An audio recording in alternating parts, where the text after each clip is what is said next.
नमस्कार मित्रांनो, आता संध्याकाळचे वाजले हे 7. तर आपण जाणून घेऊ रात्री आणि मध्यरात्रीचा हवामान अपडेट. छोटीशी अपडेट आहे मित्रांनो. विनंती करेल पुढे जाण्याआधी नवीन असाल तर चॅनलला सबस्क्राईब करा आणि व्हिडिओला लाईक करा. तर आपण स्क्रीनवर बघू शकतो खामगाव, चिखली, सिल्लोड ह्या भागात मित्रांनो आपल्याला रात्री ते मध्यरात्री जोरदार पाऊस बघायला मिळू शकतो. मोताळा, मलकापूर, जुन्नर या भागात मित्रांनो मध्यरात्री जोरदार पावसाचा इशारा देखील देण्यात आलेला आहे. जळगाव, जामोदच्या काही परिसरामध्ये आपल्याला जोरदार ते कुठे हलका पाऊस बघायला मिळू शकतो. खूप जोर आहे मित्रांनो. जळगावच्या पूर्व परिसरामध्ये जोरदार पावसाचा इशारा देखील देण्यात आलेला आहे. धुळे, पाचोरा, मालेगाव, चाळीसगाव, नाणे, चाळीसगावच्या काही भागामध्ये आपल्याला हलक्या सरी रात्रीच्या सुमारास बघायला मिळू शकता. फार जोर पावसाचा नाही आहे मित्रांनो. हलक्या सरी कुठे कुठे आपल्याला भाग बदलत बघायला मिळू शकता.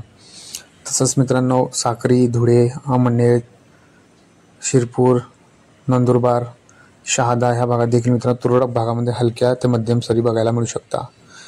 तसं मित्रांनो इगतपुरी ह्या भागात देखील बघितलं तर वाडा, इगतपुरी, पालघर या भागात देखील मित्रांनो मध्यम ते जोरदार पाऊस पडण्याची शक्यता मध्यरात्रीच्या सुमारास आहे. कल्याण, डोंबिवली, जुन्नर, मुंबई ह्या भागात देखील मित्रांनो हलका तर कुठे जोरदार पाऊस पडण्याची शक्यता आज मध्यरात्रीच्या सुमारास आहे. तसं पुण्याच्या भागात जर मित्रांनो बघितलं तर पुण्याच्या आसपासच्या संपूर्ण परिसरामध्ये रिमझिम पाऊस पडण्याची शक्यता आहे. मित्रांनो अहिल्यानगरमध्ये जर बघितलं तर अहिल्यानगरच्या आसपासच्या परिसरामध्ये देखील मित्रांनो आपल्याला हलक्या सरी बघायला मिळू शकता. फार जास्त जोर पावसाचा नाही आहे. हलक्या अधूनमधून सरी बघायला मिळू शकता. तर श्री छत्रपती संभाजीनगरच्या भागात जर बघितलं मित्रांनो जालना, विजयपूर ह्या भागात हलक्या सरी बघायला आपल्याला रात्रीच्या मध्यरात्री बघायला मिळू शकता. मित्रांनो इथे पण कन्नड, शेल्लोडच्या भागात देखील फार जोर नाही मित्रांनो पावसाचा. तसं मित्रांनो सातारा, सांगली या भागात जर बघितलं मित्रांनो तर इथं पण आपल्याला हलक्या ते मध्यम स्वरूपाचा पाऊस रात्रीच्या सुमारात बघायला मिळू शकतो. सोलापूरच्या भागात देखील मित्रांनो हलका ते मध्यम पाऊस आहे मध्यरात्री. जोर नाहीसा मित्रांनो या भागात पावसाचा जोर. नांदेडच्या आसपासच्या संपूर्ण परिसरामध्ये देखील आपल्याला ढगाळ वातावरण बघायला मिळेल तर कुठे जोरदार पाऊस बघायला मिळू शकतो.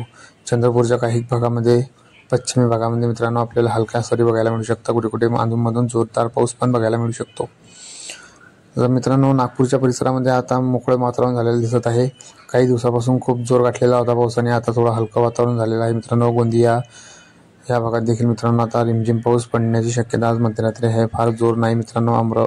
नागपूरच्या भागात, अमरावतीच्या भागात देखील मित्रांनो रिमझिम तर कुठे जोरदार पाऊस पडण्याची शक्यता आहे. तसं मित्रांनो जास्त जोर आहे तो जळगावच्या पूर्व परिसरामध्ये आहे. शेगाव, जळगाव, अकोला या भागात आपल्याला बघायला मिळू शकतो. कोल्हापूरच्या कोकण किनारपट्टीत जर बघितलं मित्रांनो तो कोकण किनारपट्टीच्या भागामध्ये आपल्याला कुठे कुठे जोरदार ते कुठे रिमझिम पाऊस बघायला मिळू शकतो. रात्रीच्या सुमारामध्ये हलका ते मध्यम पाऊस पडण्याची शक्यता आहे. फार जोर नाही मित्रांनो पावसाचा. फार जोर आहे तो आहे जळगावच्या पूर्व परिसरामध्ये शेगावच्या आसपासचे परिसर, चिखली, खामगाव, सिल्लोड, पाचोरा या भागात आपल्याला जोरदार ते मुसळधार पाऊस बघायला मिळू शकतो मित्रांनो रात्रीच्या सुमारामध्ये. तर मित्रांनो आपण हे उत्तर महाराष्ट्रामध्ये बघितलं तर उत्तर महाराष्ट्राच्या काही भागामध्ये आपल्याला रिमझिम तर हलका पाऊस बघायला मिळू शकतो. शिरपूर, साक्री, धुळे, मालेगाव, मनमाड, कन्नड या भागात मित्रांनो विजयपूर या भागात आपल्याला अधूनमधून हलक्या सरी बघायला मिळू शकता. ती मित्रांनो छोटीशी अपडेट. व्हिडिओ आवडल्यास व्हिडिओला लाईक करा. नवीन असाल तर चॅनलला सबस्क्राईब करा. धन्यवाद.